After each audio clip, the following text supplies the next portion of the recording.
You're listening to the Geekscape Network.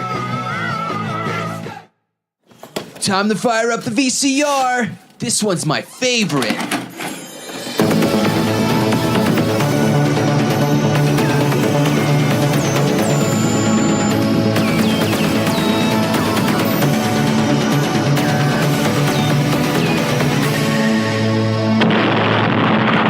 That was gold. Welcome to Analog Jones in the Temple of Film. I'm Steve. And I'm Matt. And we're a VHS podcast that pretends to rent these bad boys. Then we describe the box art for you, tell you about the trailers, and then a little bit behind the scenes, and we stick something in our museum. And this week, it's my third film of the Before Their Stars, and I went to the video store and chose Cyborg 2. Imagine the perfect thinking machine. The cutting edge of counter-espionage technology in a humanoid robotics application. Imagine the perfect loving machine. Human in almost every respect. Our very best. Imagine the perfect killing machine. Peak condition, top of the line. Now, imagine they are all the same. You were made to be destroyed. Why me? Bingo. Run like hell. She's the ultimate instrument of destruction. What has she got? Glass shadow. Liquid explosive. Highly effective. No, don't test the boy away, baby. No, they won't. I cost too much. Still active. Yes, I am still an equal opportunity terminator. Warrior. Don't get dead. Weapon. It appears Pinwheel has planted a bomb in you. The plot thickens. Woman. She's a go. Yes. If you want to dine with the devil, you'll need a long spoon. Incoming.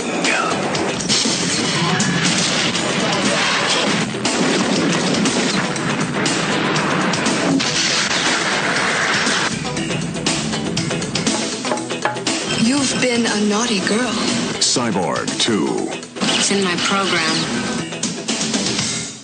Cyborg 2, starring a pre-famous Angelina Jolie.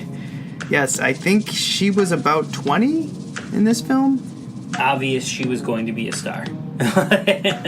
Very obvious. Yeah, she had screen presence in this. Yeah, very watchable. Yeah. You can't take her eyes off her when she's on screen. Besides that, she's pretty, just like she's got like this magnetism.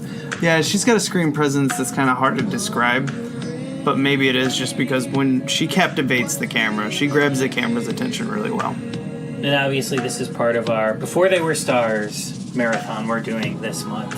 This is such a weird film that Vidmark did, so maybe we should talk about our history with the Cyborg franchise. Did you know there's 4 of them? I did know there was 4 of them. I have never seen 3 or 4, ever. I couldn't tell you anything about them, but I remember them. I remember them existing, but I have no idea what they're about. I've never seen them for sure, but I have seen Cyborg. Have you seen Cyborg, the original? I have the original VHS release of it, but I've not seen the Shout Factory's release of it. I wonder if it's different, if they added anything or found some more stuff. They found more stuff for it. I don't know if they put it in the movie, though. I feel like they just cleaned up the original and then have as supplemental features some of the extra scenes or whatever. Yeah, we certainly have to do that one day because I have that VHS, and it's got some great stories behind the scenes, unlike this one. Yeah, we really don't have any behind the scenes on this one. Did you like Cyborg? I like Cyborg. I don't love it, but I like it. I think it's a fun movie. I do. It's one that my brothers and I watched a lot, so it's got nostalgia behind it. But as an adult, I have not really watched it. You know, I can't tell you the last time I watched it. See, I've only ever seen it once, and it was like 2 years ago. So it's pretty fresh for me, sort of. I enjoyed it. I thought it was a cool movie. I think it is. It's just bizarre. Yeah, it's just a weird 80s artifact of, like, sort of pre-fame Van Damme a little bit, too. Oh, yeah, and it's canon. It's canon at the end where they had no money. Yeah, which you could tell. Yeah. Yeah, some of those costumes were pretty rough. Yeah. But this movie looks like $1 million. Yes, this clearly had a little bit of a budget because not only do we get Angelina Jolie, so, I mean, they had to find her. Well, maybe not find her because, you know, her father. Her father is quite famous. John Boyd. Which has been in a ridiculous amount of films. If you listen to this podcast and this podcast only, you probably know him as the star of Anaconda. Yes, if you are a trashy film nerd like us, I bet that is the first one that I remember him from. But you can also go back to the heyday of, like, what is it, Midnight Cowboy? Right. And that's It's like good movies, Yeah. Deer Hunter. Yeah, fuck that shit. But Anaconda. Oh, God, when he gets spit out by the anaconda and then winks, and it makes still, to this day, one of the pieces of cinema that makes no sense. Wonderful film. 5 stars. Yeah, should we take a look at this box art for Cyborg 2 here? Yeah, let's describe why I rented this. And this, I should also put, this is one of mine that I could never find for a long time. I loved this box art as a kid, and then finally as an adult, I found it, and I was so happy I posted about it on Facebook. Yeah, no, I was excited for you because it also meant that we got to watch this, and I had never seen it. So, yeah, this is great. This is an amazing box art, by the way. So the tagline for this one is "Future Beware, the soul is in the software." Not a great tagline, but the image is, your sort of main focal point is Jack Palance with an amazing, like, futuristic Men in Black kind of looking gun, and he is like has like the cyborg coming through on half of his face. And then we have Angelina Jolie with like a machine gun, looking hot, torn shirt, big 90s bomber jacket hanging off of her shoulders. She looks fucking cool. The robot sort of look effect under Palance's face is pretty awesome too. Very Terminator-y. I feel bad for Casey Jones. He's not in this. Yeah, Elias Codius is not on this at all, and he is the star of the film. Yeah, sorry, Elias. I know you've been in a lot of films and TV, but you will always be Casey Jones to me. And he's amazing as Casey Jones, too. He, like, relishes in that role. Yeah. On the top of this, above Palance and Jolie, is not Elias, but another, like, cyborg head with, like, the Terminator red eye looking down at them. You know, very Skull-like. And also not in the film. Yes, there is no threat cyborg-looking thing like this. Oh, it's beautiful when you get these direct-to-video type ones. Even though I think this came in the theater, but let's be honest. It's mostly a video movie. They made their money. I love videos that put something on the cover that never appears in the film. Yes, and we get this with this cyborg skull head thing that is looking over them. We also get this amazing title treatment of Cyborg in very 90s tech letters, with the 2 being like the mathematical, what do they call that? The power. Yeah, power of 2, which is on all of the branding of this movie. It's on the side as well. If you look this movie up, it usually has the power of 2 as opposed to the regular 2. Don't know why they did that. Maybe this is during the time period of like the super smart calculators and where they could do these, you know. Yeah. I don't know, but it's fucking cool. Yeah, whatever. On the sides here, the spine, we get Jack Palance's face again with the half robot coming through. He's barely in this film, so it's pretty funny that they use his face. But his voice is in this movie. But when he is in this film, he is really in this film. Yes, he is fucking rocking the screen. Flipping it over to the back here, we get a couple stills. We get Angelina Jolie in a fight scene. We get like her face on a bunch of screens as they're describing like the cyborg model, and then her and Elias Codius walking away from some sort of fire, looking battle damaged. All cool shit that they're putting on the back. Very smart with the advertising. You get fighting, you get post-destruction, you get like tech. Well, this is something that Vidmark did. They just were really good at selling their covers. Yes. They are definitely like a Canon. They are definitely like a New Line or Ryan. Yeah, I mean this Vidmark falls in like my absolutely would buy, would watch all the time category. It's like New Line, Vidmark, Orion, Canon, Full Moon. All these guys just get it. Full Moon, yes. All these guys just get it, and it's what I love. It's what I eat up. Now, someone brought up to me one time before you get into the description, do you consider Trauma part of that? And not really.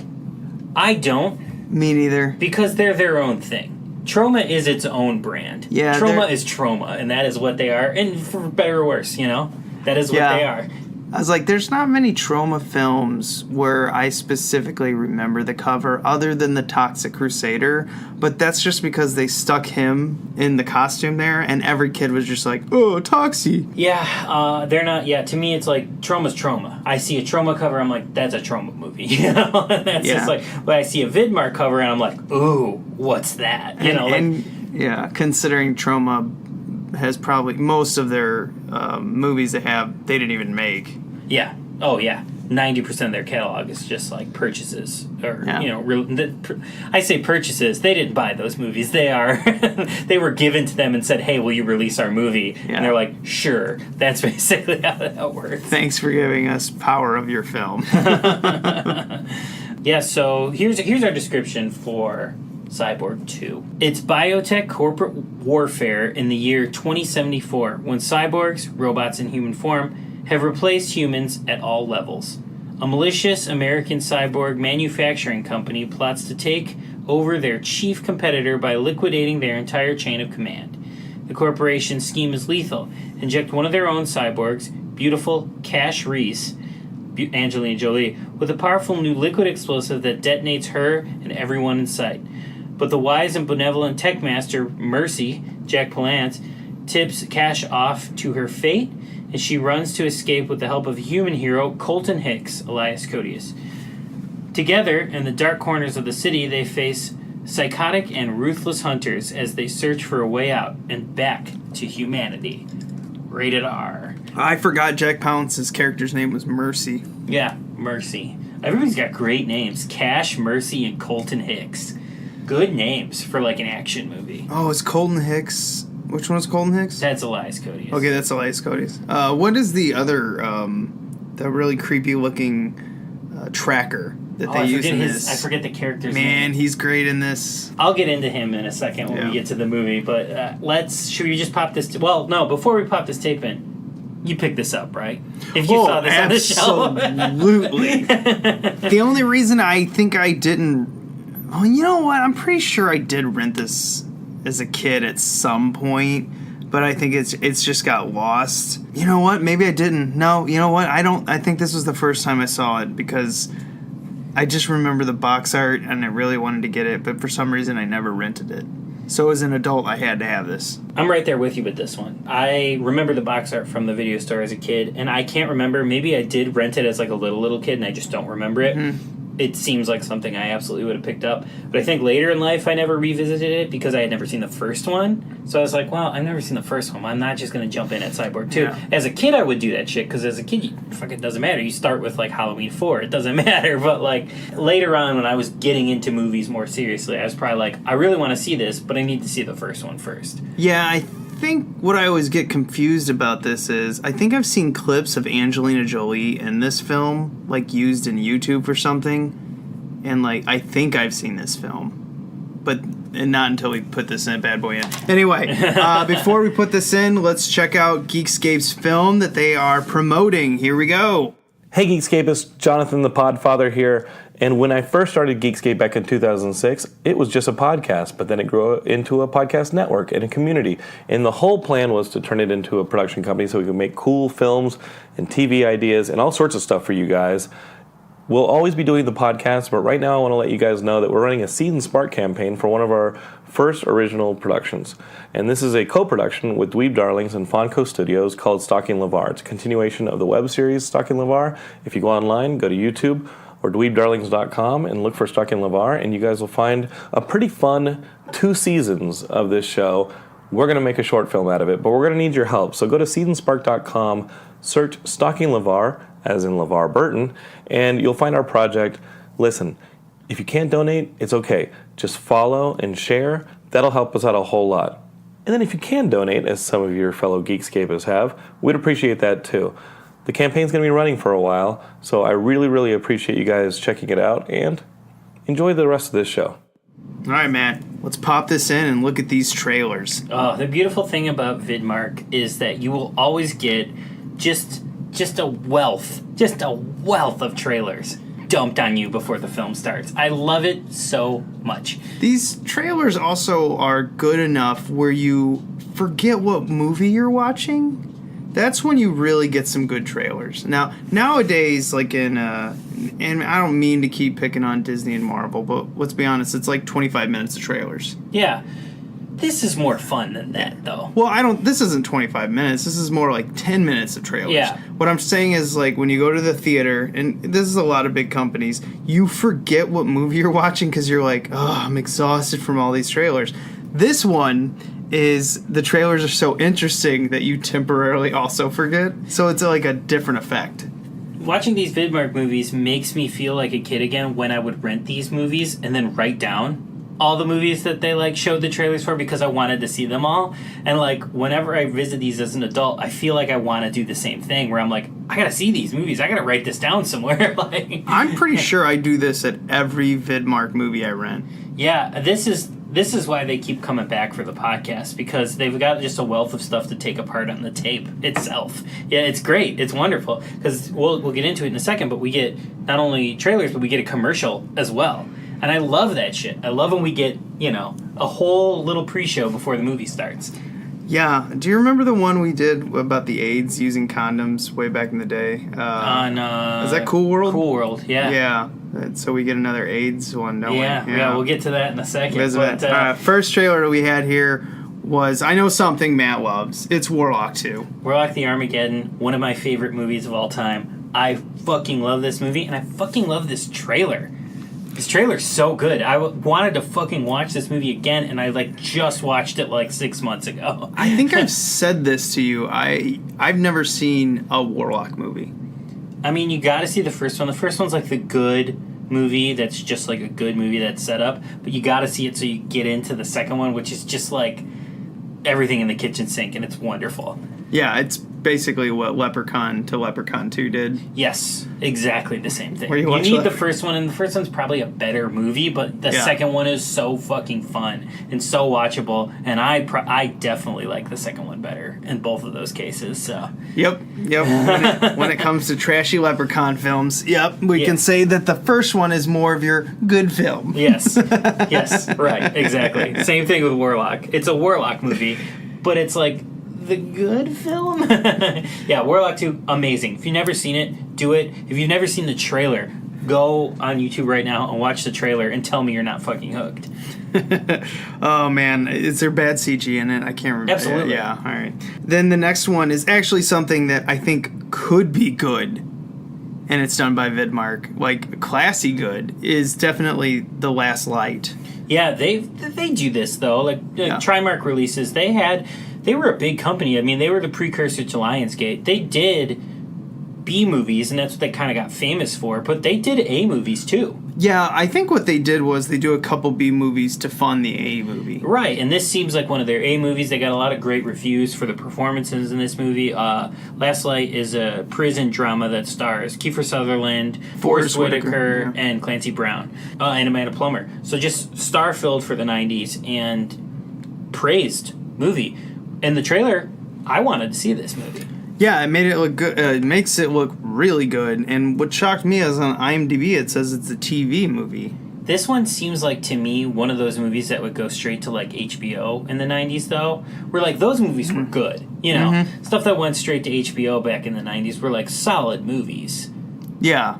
Oh yeah, I mean HBO still does it. There's still some solid. They just don't do it as much. They don't do as many movies they acquire or whatever. But I definitely would like to see this, and we should really track this down. Yeah, if we can find a VHS of this, I'd love to talk about it. That'd be a tough one, I bet. Oh yeah, I'm sure it's a hard one to find. The next trailer was our first glimpse of boobies, and that was Woman of Desire with Bo Derek.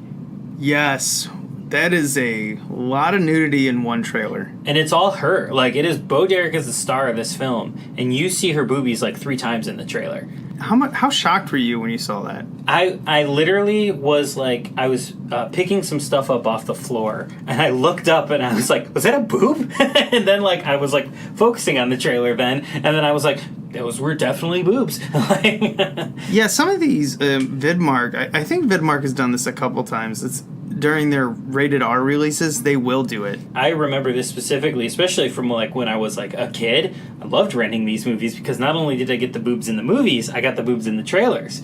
was great. As like a pervy little preteen, this was a full experience for me. Win-win. Yeah, right. So Woman of Desire has Jeff Fahey in it, and is another like kind of thrillery drama. Looks fun though. Looks trashy fun. I think that one was shelved for a while and then purchased by Vidmark, but we could not confirm that, so I could be wrong. Either way, if we find that Vidmark tape somewhere, I will definitely give it a shot. I don't know if you'll want to take that journey with me, but...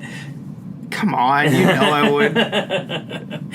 Let's see, the next thing was Dark Tide, correct? Yes. Man, what a trashy cover. Now this one is just like trash fire. Like this one is just like, this is some next level trash shit here. It's an erotic thriller. It's got Chris Sarandon in it and a bunch of no names.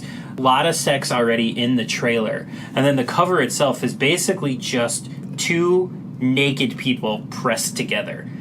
Think Creepazoids.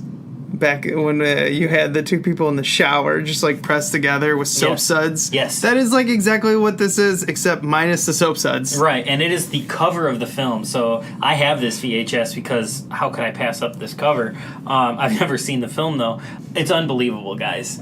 You have to check this one out. And there's two covers we should mention. There's the more conservative, bright, flashy cover, and then there's this trashy ass soap opera, like porn literature. It's like cover. a Harlequin romance cover, basically, for this movie, and I could not pass it up. So yeah, and this trailer is just sweaty and gross and just lots of sex and nudity. Would have loved to have probably seen this when I was a preteen too. If I came across it.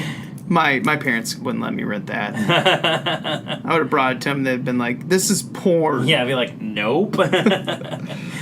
Then the next thing we got is here. We'll play it for you. AIDS is a killer, but you can fight back with just a penny. Join the video industry in its fight against AIDS during Penny for AIDS Week. Every time you rent or buy a video, your local video retailer will donate a penny. Other industry groups will match this all over the country, and a lot of little pennies can make a big difference. So visit your video retailer often during the Penny for AIDS campaign. This is Chris Lemon, and I'm here to tell you, you can make a difference. A Penny for AIDS, November 24th through December 1st. Yeah, Penny for AIDS. Yes, Penny for AIDS promotion. We get somebody telling us that if you rent videos during that period where this was happening, each video you rent, a penny is donated to an AIDS foundation. AIDS was a big thing in the 90s. When tapes were around, AIDS was around. Oh, man, the early 90s to mid-90s. Oh. Everything was AIDS, like relief in AIDS, prevention, and things like that. We had drug prevention, AIDS prevention, and kidnapping prevention. Yes. Throughout the 90s. Yes. Wow. No wonder we grew up so terrified. And then we got Fox News. Yay! And it just kept people terrified. But this is a funny little ad, and this is what I was saying. This is the kind of shit you can only get when you get like a Vidmark movie, because they'll stick these random commercials in there and shit too, which I just love. Love it all the time. Give me them over and over and over. Let's get ready for this feature presentation. And now, our feature presentation. So this starts off with, I believe, a quote, correct? Well, it starts off with the not long, but the sort of Star Wars setting you up in the world, description of what's going on, and then it gives you a quote. I don't remember either, though. Yeah, me neither. I just remember it was, what year was it in the future? 2074. I was like, ooh, I hope not. But the whole point of this is two corporations are battling each other. I remember one was the Pinwheel.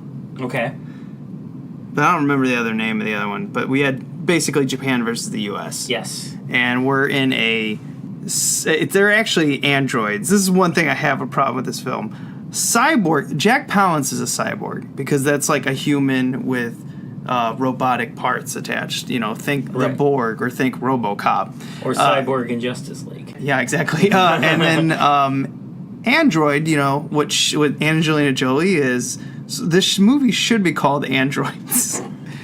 But, you know, whatever. So that was my first problem with it. But looking at the whole story, they create sexy female androids / cyborgs to assassinate people by exploding while they have sex. Yes. Wow. Amazing.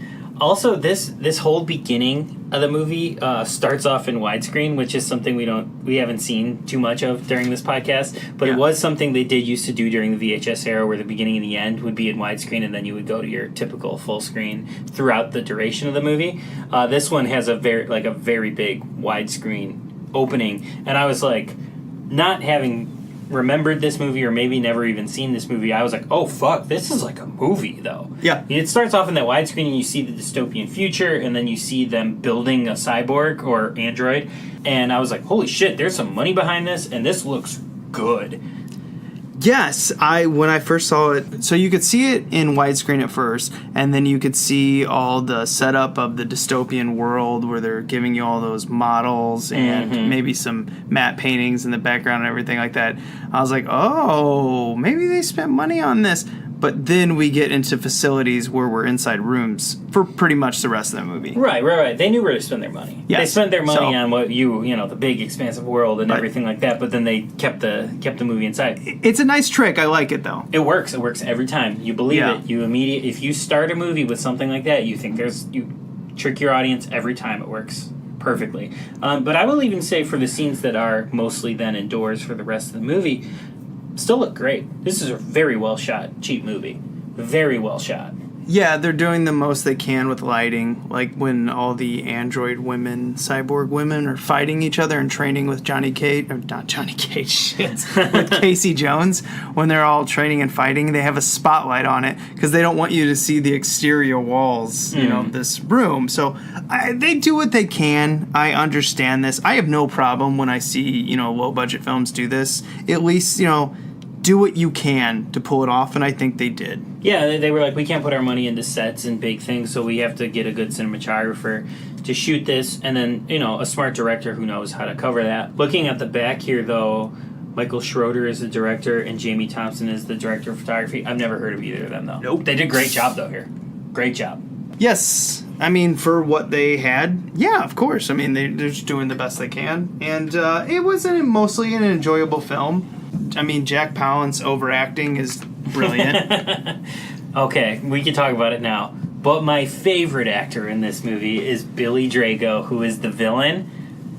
Nom nom nom nom nom nom nom nom nom. This performance is fucking wonderful. Yes. Hello, bench. Well. Martin Dunn from Pinwheel. Been a long time. How may I assist you? Are you still active? Well, if that's your polite little way of inquiring if I still kill people for a living, the answer is si. Oh, yes, I am still an equal opportunity terminator. Thought you may have slowed down after the Velma incident. Temporary setback. You call 5 years temporary? Well, face is nicely on the mend now. Trifle expensive, though, but we can afford it. An emergency has come up. We're in need of services. To the tune of $350,000 for 9 hours, plus an additional 10% if the product is delivered intact. 30%. 20. Come on, Don. 25. Surgical costs are absurd these days. Affirmative. We have a Spec A LC7 female cyborg, standard animatronic espionage model, plus 1 human, male, 30 years. Employee. Instructor, hand-to-hand, small arms. I don't know, Doc. You sound kind of nervous to me. She wouldn't happen to be an experimental model, would she? That's classified. Do you want the job or not? Yeah, this guy is made to play a villain, and he just can't get it wrong. He relishes in this villain role so well. I mean, this has got to be one of the best performances in one of these kind of movies that we've seen. This is amazing what he's doing in this movie. Well, it's amazing how he goes from over the top and then he cools it back just enough where you're like, well, he's not ridiculous. Right. He's doing this so well. He's walking this fine line so well. And it is such a juicy, good part to watch. Like when he's obsessed with his skin. Yes. So he constantly needs plastic surgery. That's why he does these, like, tracker jobs. And so this one is Angelina Jolie runs away with help from Jack Palance and Casey Jones. Casey Jones is taking her and trying to just get her away to Jack Palance, or what is Jack Palance's name? Mercy. So Cash is trying to get to Mercy. Right, because she knows she's going to explode. She is being used as like a sex android, basically. And she's going to explode on the competitors. They're going to take down the Japanese company that's making Cyborg, so they could be the only one, and they're going to use her to do it. Seems like a very expensive way when you could just fire a missile. Yeah, but this is more fun. Fair enough. And we should talk about how they shoehorn in the original Cyborg, because they just put it in a dream sequence that Angelina Jolie has. We should also mention, this is a little bit of the behind the scenes, this movie was not called Cyborg when it was shot. It was changed that after Vidmark purchased the rights after Canon went under. But there is footage of the original film in this movie. It's not like just like mentioned, like you see Van Damme in this movie, which means Van Damme got a paycheck out of this. But like you see footage from the first movie. Yeah, I think Vidmark had planned to do this the whole time and just didn't tell the director and everything because they just didn't want that over the film. But, I mean, it is obviously shoehorned in here, and like you said, it's a dream sequence and everything. It works. I bought it, though. I took it. Yeah, it's called, like, shadow sealing or some shit like that. I forgot it. They actually say it in the film. So, the original title was Glass Shadow, and they just changed it. I think Vidmark had planned to do it the whole time. Yeah, and I think that's why it works. Yeah. I bought it. I was like, okay, it's a sequel. That's all I needed. Just that little bit of footage they threw in those two sequences. That's all I needed. Sold. But they run away. The tracker comes after him, and he only does all this stuff for plastic surgery. And then we have them fight. Oh! And then when the tracker gets, like, glass blown into his face, and he's scarred, oh, man. And he's, like, just slowly falling more and more apart as the movie goes on. And he's just, like, his skin is just pulling apart from his face. I was getting a lot of Brazil flashbacks where they are stretching the skin. Yeah. It's fucking awesome. I love this character, and I love what they did with him with this, because I love the fragility of flesh that, Verhoeven does and Cronenberg does. And there's a little bit of that with him in this movie. I love that shit. So this is awesome. And yeah, that was a great scene because there's the other bounty hunter, but they're like competing against each other as well. And she like blows him through a glass window, and then that's what tears open his face again. Yeah, she's going after... So it's weird, like, the male went after the male and the female went after the female. Yeah. Really, I mean, I guess that was supposed to be some kind of setup where they'd be fighting, but they end up meeting, and then I guess to get out, don't they have to enter a fighting tournament? Oh. He has to fight the male tracker. So Casey Jones has to fight the, like... Okay, I'm vaguely remembering this. Yes. Yeah, so they have to fight in a tournament to get out, and then finally they get to Jack Palance. Which I thought it was funny. I was like, wouldn't you choose Angelina Jolie to fight him because she's like the like created cyborg assassin? Mm-hmm. But whatever. They get to Jack Palance, and then we see Jack Palance's like I don't know where the fuck he's at, just in the middle of nowhere in this post-apocalyptic world. We haven't even mentioned it. As he's giving them instructions and stuff where to go, it's only a video of his mouth, and that's like what Mercy is just this mouth, this faceless mouth that is instructing them where to go and how to get out of the situation. I think Jack Palance could read anything and make it interesting. Yeah, he's basically, like, in a lot of ways, he's basically the narrator of this movie, and that's probably why I was, like, just so, like, in it. I was just like, yep, he could tell me all the exposition, and I'm like, cool. Yeah, he could read the encyclopedia, and you'd be like, this is fascinating. You'd be like, this is great. But yeah, he's living alone on his own because you find out his wife died. Yes. And then you also find out that he's actually a real cyborg. He is kept alive by cybernetic parts. Right, and he is offering to do the same thing to Colton. So that he could be with Angelina Jolie forever, because they obviously have a romantic interest, and that is why he is helping her. Even pay that off with the sex scene. We got to talk about the sex scene. Yeah, go ahead.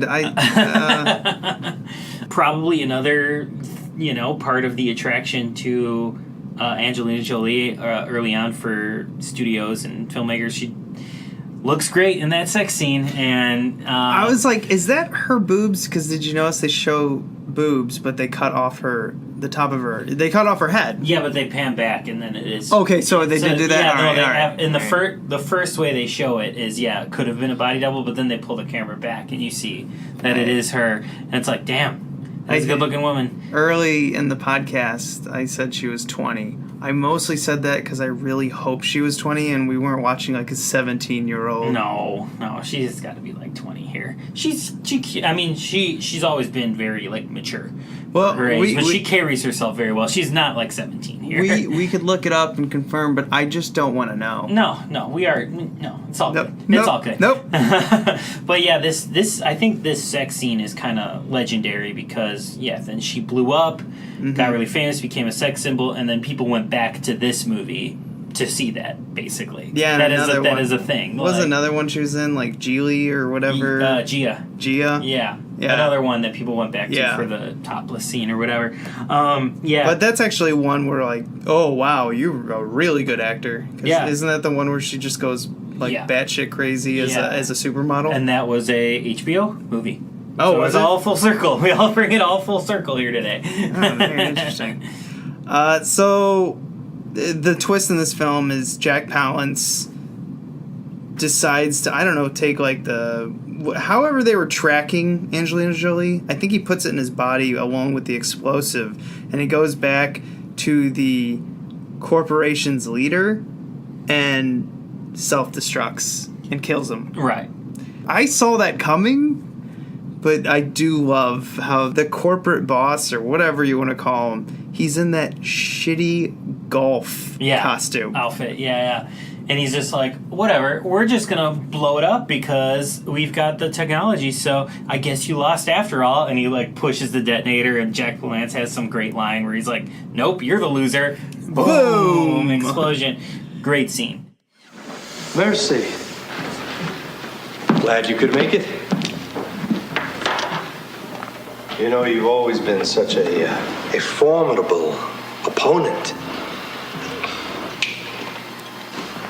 Until your untimely capture, that is. And I thought I'd at least let you come and watch me play my final card. You see, this is Chen's detonator and has a 2,000-mile range. So alas, it appears that the honeymoon's over for Cash and Colt. What? No quick, smart-ass remark? No retort from the man with the video mouth?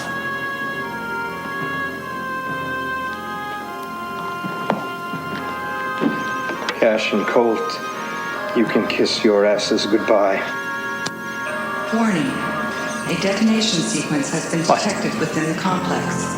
Initiate emergency evacuation sequence. I think you kissed the wrong ass goodbye. 2, 1, 0.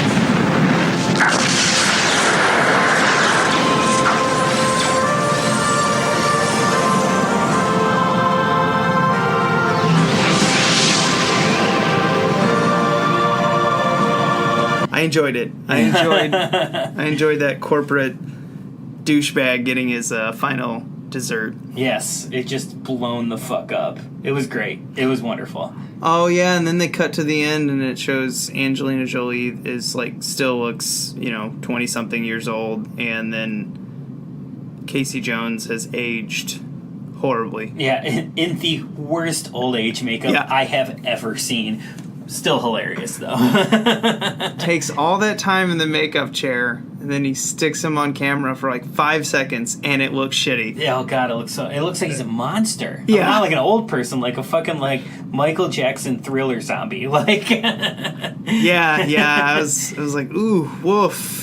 What did they do? Just get like a college student to do it? Yeah, like all you need to do is put some circles under his eyes, put some lines on his face, maybe some spots, something that, in film language means old age. Very easy to do. They went all out in full prosthetics, bad wig, bad bald cap and fucking like stringy white hair. You look like the fucking Crypt Keeper. Like, it is bad. What this choice was, but it was fucking hilarious. Oh no.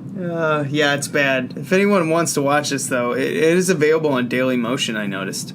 This movie? Yeah. Oh, okay. So it is viewable, but I would prefer you watch it on the VHS if you get a chance, because these trailers. But not everyone wants to. Not everyone can find this one's hard to find. Since we're kind of wrapping it up, I would definitely say if you come across this one in the wild, scoop that shit immediately. Yeah, highly recommend watching all of this. I mean, for nostalgia's sake, for trailer's sake, for promo or the AIDS promo. Yeah, everything. And the movie's pretty good. Yeah, it's fine. It's just one of those. It's got a few moments. It definitely. I've seen much better direct-to-video sci-fi, but we've seen a lot worse too. Oh yeah. This is like, it's entertaining. It's 90 minutes. It's not super long. It looks great. The cinematography and the editing and everything like that. This is a well put together film. The acting is great. Angelina's great in this. Jack Palance is a fucking force to be reckoned with. Billy Drago is just the best in this movie. Yeah, Billy Drago is the shining star in this. Yes, absolutely. The scene when the guy when the corporate douchebag is telling him not to kill them because they need them as assets, and then when he's like, I'm gonna kill them anyway, they're like, you're off the job, and he flips. I was like, that scene is fucking amazing. Yeah. It's great. Love him in this. So we both recommend, so let's move on to the museum. Yes.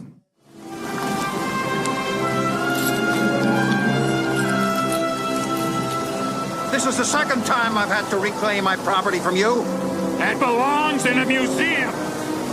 So do you. Every week, we take a look at the movie and try to find something that is either gold that we could put in our museum to look back on and enjoy, or a lump of coal that we could take and learn from. So this week in the museum, what are you putting in there? Man, I don't want to steal the actor from you, so I'm going to go with another actor. If you can only get Jack Palance for a few days, This is how you do it. This is how you do it, yeah. If you want to dine with the devil, you'll need a long spoon.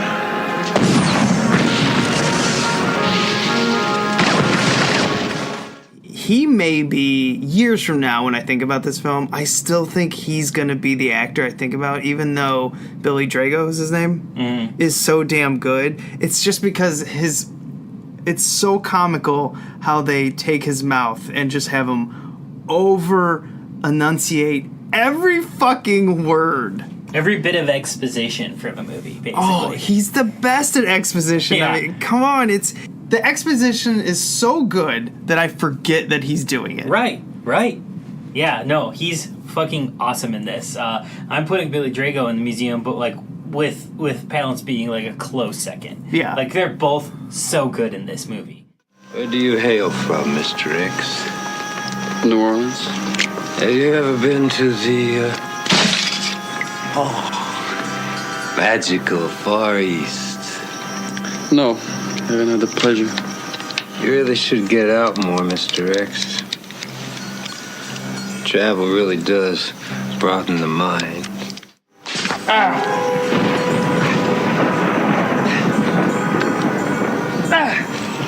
What the hell is that? That's the third eye. They say to me that it does help you see far into the future. Ah, shit! Oh, no. Do not cover it up. It's liquid crystal based. Very, very sensitive to the light. Do you see? Otherwise, it's going to burn a furrow deep, deep, deep into your corpus callosum, and then you're going to be in a desperate state. All this fun has just left me limp with excitement. I believe I'm going to join you in your peaceful slumber. And like Angelina Jolie obviously is going to be a star too. You could see it in there. And Casey Jones does a wonderful job too doing his thing. His like kind of like young De Niro kind of thing he does. That's like his shtick, I think. But it works here. Yeah, I can see that now. Yeah, that's sort of his, like, you know, like Christian Slater does that, like Jack Nicholson voice. Oh, jeez, yeah. Like Elias Koteas does the Robert De Niro thing. But it works. But like, yeah, Billy Drago, holy shit. Holy shit. What a fucking unhinged, wonderful performance from like just kind of like a B-rate character actor, just stealing the show. This from makes me want to go back and watch all of the films I've never seen him in. Right. Yeah, I want to like have like a Drago marathon. Yeah, because is he this good in everything he does? Because wow.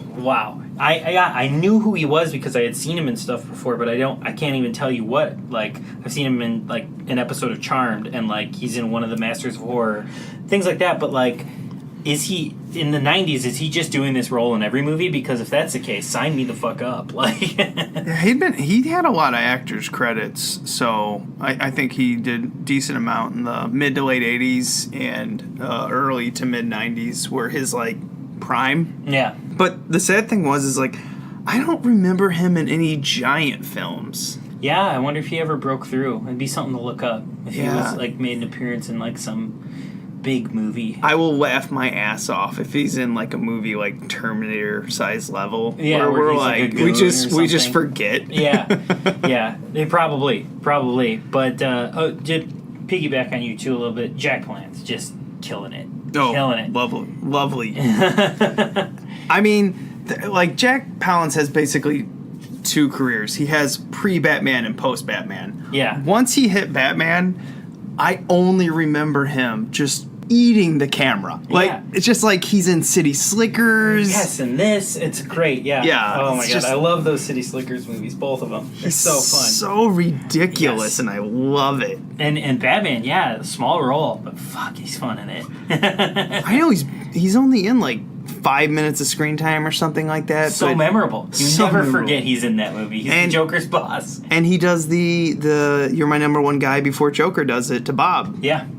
Yeah, like I love it. It's great. Yeah, he's so good. Love it. We both, I guess, recommend this movie. I will say it is a little forgettable, you know, plot-wise, I guess, because we were talking about it earlier before we went on air, and I was like, I don't know if I necessarily remember what happened in the movie, but I know I kind of liked it. So yeah, it's definitely it's the actors that sell this. It's not most of the sets. It's definitely not the story. Yeah. It's the actors. It's the actors. It looks good. It's a serviceable sci-fi action movie. But it's a fun one. It's a good one. Worth checking out. Definitely. All right. This isn't really behind the scenes, but it's like kind of like the post show here where Matt's going to talk about a movie that some of you might be really excited about. Yeah, and it comes out today when this episode drops. So I got the privilege of seeing the new Puppet Master movie, which I'm sure a lot of our listeners are very excited to see today. Warning. This motion picture is one of the most violent films ever made. There are 21 scenes of puppet violence and sadistic cruelty graphically shown. The content and subject matter may be upsetting for those under 18, those with weak hearts, and those of delicate nature.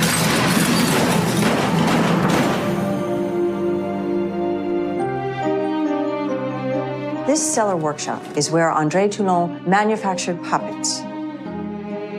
It is unclear how many of these puppets were made, though 60 or so of them are expected to be in Postville by tomorrow for the auction. That's not mine. I don't really know how that got here. Maybe it walked. Hello. Jesus.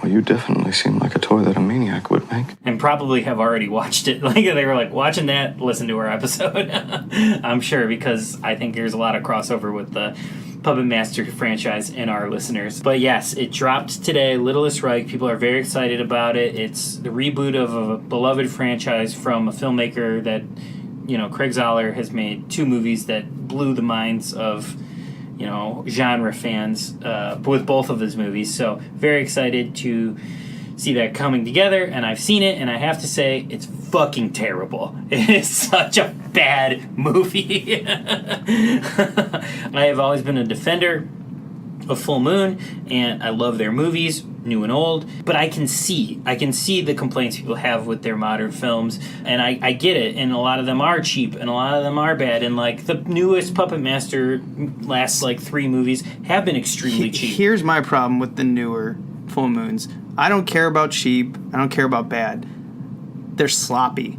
Yeah, and they can be sloppy, and I've defended them. I'm not going to do that here.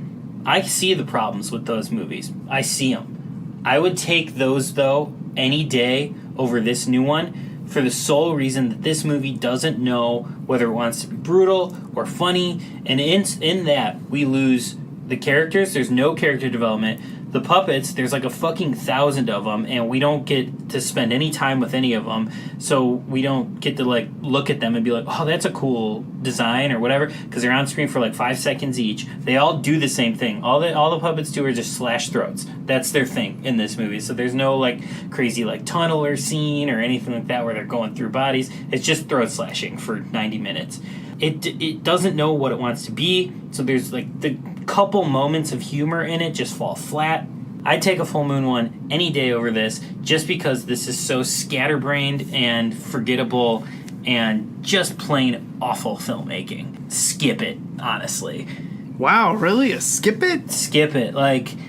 Zoller's bro violence that he likes to do doesn't even come through here. He did not direct this film, by the way. This is the directors of Wither and Blood Runs Cold, Wither was sort of like an Evil Dead knockoff. Blood Runs Cold was a slasher thing.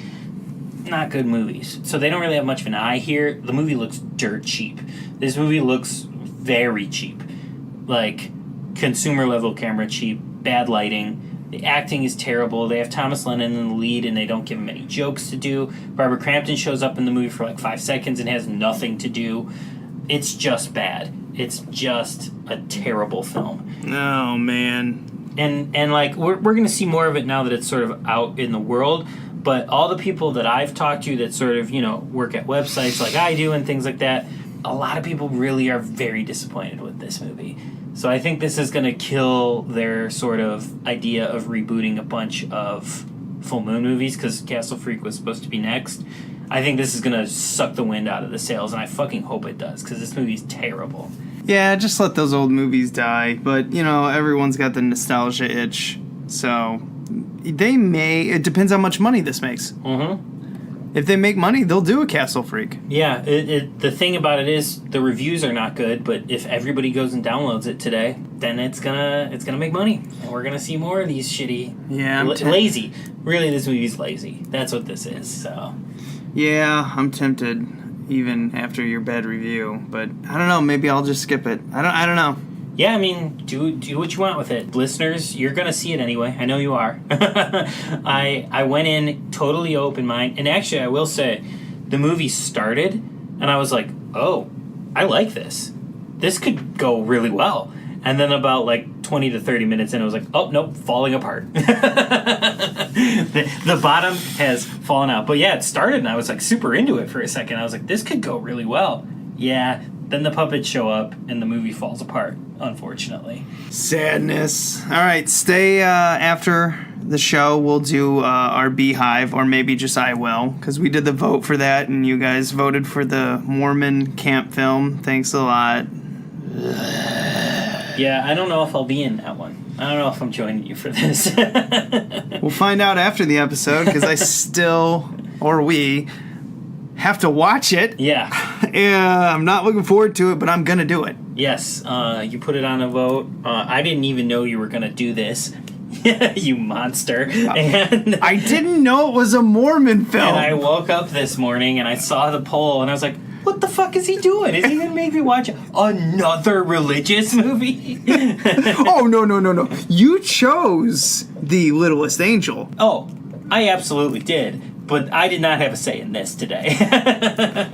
No, that's true. But I did make you watch Mom and Dad, didn't I? Oh, Sing, Stretch, and Play? That movie's a masterpiece. Yeah, it's that tape is, absolutely. That tape is perfection. I'll watch that again right now.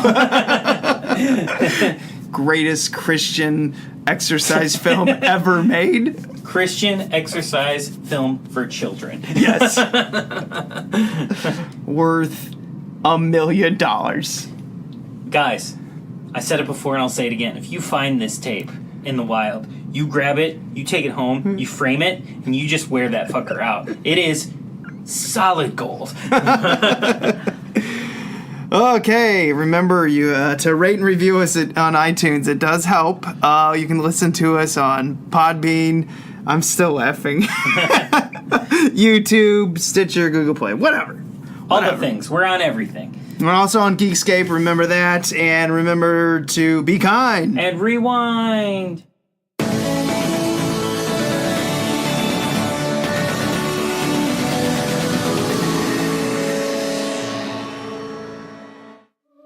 Hey, do you guys like horror movies? I do. Do they always have to be good movies?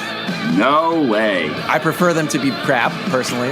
Well, then you guys are in luck, because Horror Movie Night is your expert podcast on both horror movies, good, bad, and gooey. It's just a show of three friends. Two brothers and a friend, I think you would call it. But we're all friends here. You know, we're friends. We're all friends here. We goof around, but we talk about movies, but we normally don't actually talk about movies, which is kind of weird. It's a weird dynamic. You have to really listen to understand it. But we put together a show every Friday morning. You can find our show hmnpodcast.com. We're part of the Geekscape network. We are. We're good guys. You should check us out. We're good, silly guys. We're fun. Please like me. Please. That's pretty much the impetus of everything we do, is to be accepted. We want to be loved. hmnpodcast.com. Welcome to the Analog Jones After Hours. Ooh, it's gonna get steamy. Oh, hey, I am reporting on Once I Was a Beehive that you all voted on the Facebook page. Thanks for that. It's my fault. I did not know that two of them were a Christian family comedy and a Mormon kid comedy. I really didn't. I just put in campfire stories in Netflix. I chose 5 of them randomly, and I had to eliminate 2 right off the bat because I found out one was in Spanish and one was in Portuguese, which was odd. I guess Netflix has Portuguese language movies now. But either way, after I looked up some details when I was putting up the actual vote for the poll, I saw that, one was a Christian comedy thingy. I was like, well, that one's getting voted for because I know they want to torture me. And then I saw the Mormon one and I'm like, maybe they'll choose the Canadian Disney family film? And you didn't. So anyway, you chose Once I Was a Beehive from 2015 over Bunks and Camp Cool Kids. So I expected this movie to be kind of like a, hey, you should be a Mormon because we're awesome. I gotta let you know, it's not that at all. It was actually a very chill film when it came to spreading their beliefs. In fact, I would say this movie was more made to show non-Mormons how kooky and corny they can be. Look at all of our strange things we do, but still, we're great people. I don't know, maybe there's something wrong with me. I was really disappointed. Yeah, it was fine. This was a perfectly fine movie for Mormon daughters and mothers to watch together. I mean, maybe the boys wouldn't want to watch this, obviously, but, it is what it is. The acting was fine.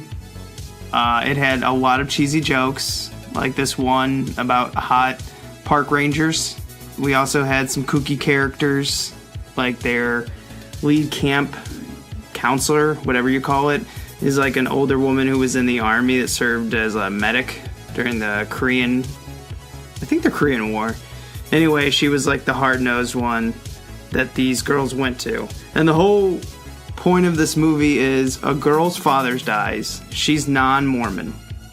So her mother ends up meeting a Mormon man, marries her, and then we find out apparently all Mormons have perfect teeth. I don't know that joke, but I guess they have great dentist plans. And she goes to camp. Now, she goes to a Mormon camp, not because she's being forced. She chooses to because her new friend is very nervous, like has a bunch of fears and phobias.